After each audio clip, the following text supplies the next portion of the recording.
when we were at the exchange with You Can't Take It With You, we, alongside that, wanted to do a project which connected with, which I suppose reflected in some ways what the play was about, i.e. this really diverse group of people who happen to be in one family across different generations, and we thought it'd be nice to do that in a sort of participation project. So working with obviously the education team here, we put together a project with two Told by an Idiot actors, and they worked with a group of older people and a group of younger people, and they worked together over a period of weeks and created a showing which was fantastic. And then when we came back, we thought there's something about the spirit of the Ostrowski, the Too Clever by Half, which is very wild, in some ways wilder than the American play. It's very almost quite grotesquely funny.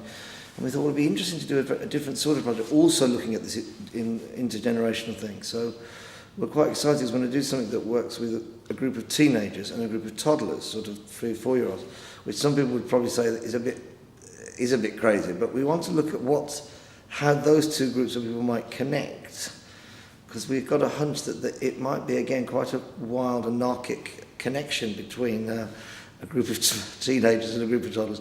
So we're going to spend a week. I'm going to be leading it. We've got, again, a couple of performers joining us.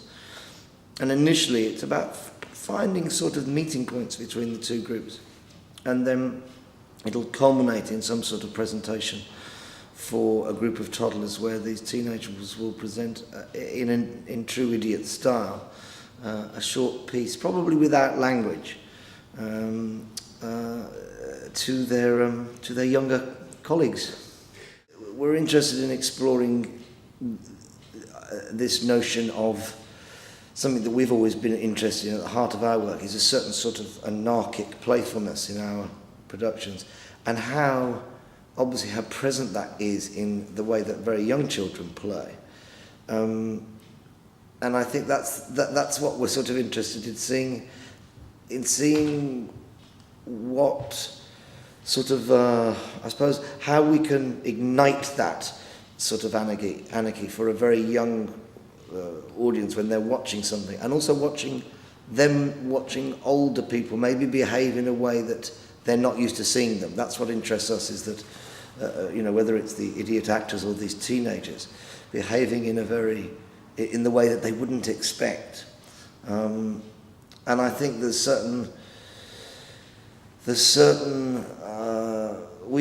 done a little bit of work on this already, this notion, and it's interesting discovering the points where a really young audience, 4-year-olds, sometimes look at something and go, I can't believe they're doing that, that's too naughty, sort of thing, And at what point can you get them to sort of laugh at something which maybe they think, well, you shouldn't be laughing, which is not dissimilar to what we do with Told by an Idiot. I mean, in Too Clever by Half, the reason why we've called it a savagely funny comedy is a lot of the comedy comes out of really quite brutal situations socially, so that in the play you might be laughing 1 second and then thinking, oh, that's awful.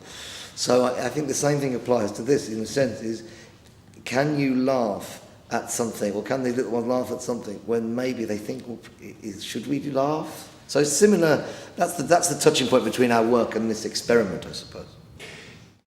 So brilliantly, because obviously the education team here have some fantastic sort of links with lots of different groups. The teenagers will come from their young company, who have worked with a variety of different practitioners and various different groups in lots of different projects. So in a sense, what's good about that is they'll be very up for it. They'll have already encountered theatre in lots of different ways. Perhaps not what we're going to do, but in some ways we're very interested in them being, it's a bit like them being the sort of equivalent of idiot actors, in a sense, for a week.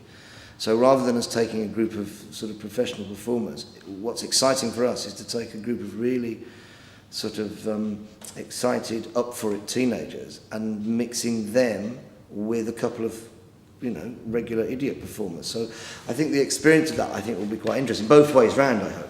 And then the very young kids, the sort of toddlers, coming from a variety of different sort of nursery background, really. Because I think what's important for us, we were interested in seeing the younger, the very little ones, in an environment where they weren't with parents or carers or families, because I think there's a very different way of behaving when you're with mum and dad.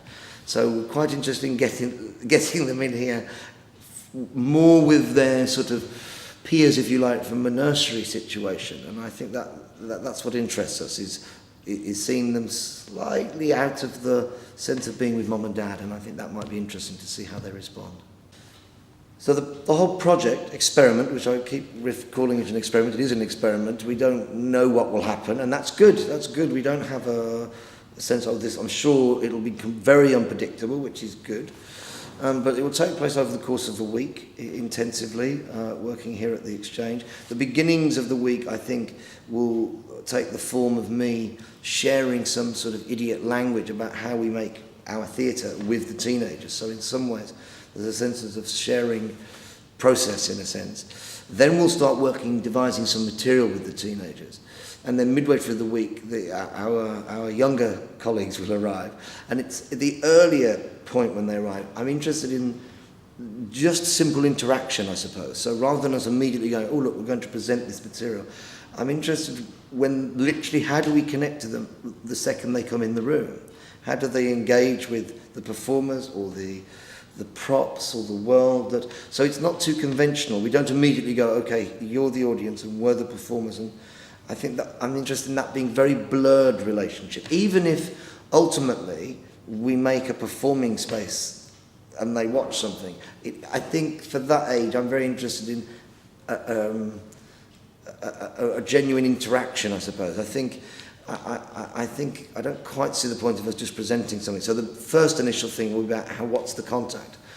And then as we work towards the end of the week, on the Friday, we will do a little showing of whatever we've come up with, again, primarily for a very young audience. But I think, so over the course of that week, hopefully, we'll have explored something which ultimately could hopefully work for a very wide-ranging audience. So it's not that we're exploring the notion of, oh, what happens when you make something that's just for 4-year-olds, in the hope of having myself and some of the idiot performers there who are, to put it one way, slightly older. Then you've got the teenagers, and then you've got the toddlers. I think what interests me is it then possible to make something ultimately that everyone could sort of enjoy, from 4 upwards, which is why it won't be heavily language-based. I imagine something that, if it has language, it is so minimal. You know, mostly it will be about finding a physical language, possibly with music, that sort of area that actually is kind of accessible for everyone.